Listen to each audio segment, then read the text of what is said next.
গতকাল আপনারা জানেন যে কালীঘাটে মমতা বন্দ্যোপাধ্যায়ের পাড়ায় কুণাল ঘোষকে উদ্দেশ্য করে যে ডিম ছোড়া হয় সেই ঘটনায় দুজনকে পুলিশ গ্রেফতার করেছে বলে জানা যাচ্ছে। পার্থপ্রতিম ঘোষ আমাদের প্রতিনিধি আরো বিস্তারিত তথ্য এই নিয়ে দিতে পারবেন। পার্থ, গতকালকে ঘটনার পরিপ্রেক্ষিতে পুলিশ কিন্তু ইতিমধ্যেই মামলা করেছে এবং সেই মামলা করে দুজনকে গ্রেফতার করেছে।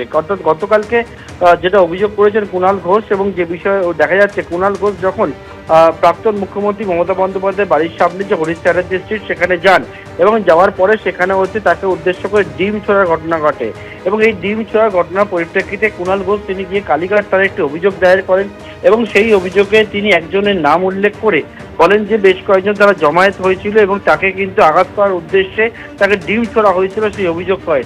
এবং কুণাল ঘোষের করা অভিযোগের পরিপ্রেক্ষিতে পুলিশ জানাচ্ছে দুজনকে গ্রেপ্তার করা হয়েছে। যে অভিযোগপত্রে যেমন নাম ছিল চন্দন নামে এক যুবকের, সেই চন্দন এবং রবি কয়েল দুজনকেই কিন্তু কালীঘাট থানা পুলিশ গ্রেপ্তার করেছে এবং বেশ কয়েকটা ধারায় মামলা হয়েছে এই কালীঘাট থানা পুলিশ করেছে। তার মধ্যে একটি ধারা হচ্ছে জামিন অযোগ্য ধারা, অর্থাৎ একটি জামিন অযোগ্য ধারা সহ বেশ কয়েকটি ধারায় কুণাল ঘোষের করা যে অভিযোগ সেই পরিপ্রেক্ষিতে কিন্তু ইতিমধ্যে মামলা হয়েছে। অর্থাৎ কুণাল ঘোষকে গতকালকে যে ডিম ছোড়ার ঘটনা ঘটে একেবারে কালীঘাটে, সেই ঘটনায় দুজনকে গ্রেপ্তার করেছে কালীঘাট থানার পুলিশ।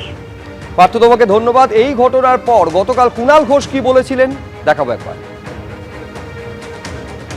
অত্যাচার যদি করে থাকে থানা পুলিশ করুন, আপনাদের গভর্নমেন্ট।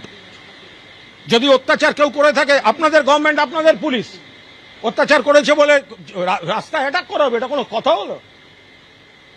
আমার সঙ্গে কি সম্পর্ক? যে লোকটাই মমতাদির বাড়ি থেকে বেরোবে বা মমতাদির বাড়ি অ্যাটাক, এটা কি করে হতে পারে? এটা তো অন্য কোনো জায়গায় হলো না শহরে, এটা তো মমতা ব্যানার্জির বাড়ি, যিনি জেড সিকিউরিটি প্রোটেক্টি, তার বাড়িতে হলো। এটা কি করে হতে পারে?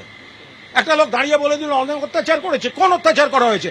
আর যারা যখন উপকার নিয়েছে, যে মেরেছে ওকে জিজ্ঞাসা করুন ও চাকরিটাকে দিয়েছে, জিজ্ঞেস করুন ও কোথায় চাকরি করত।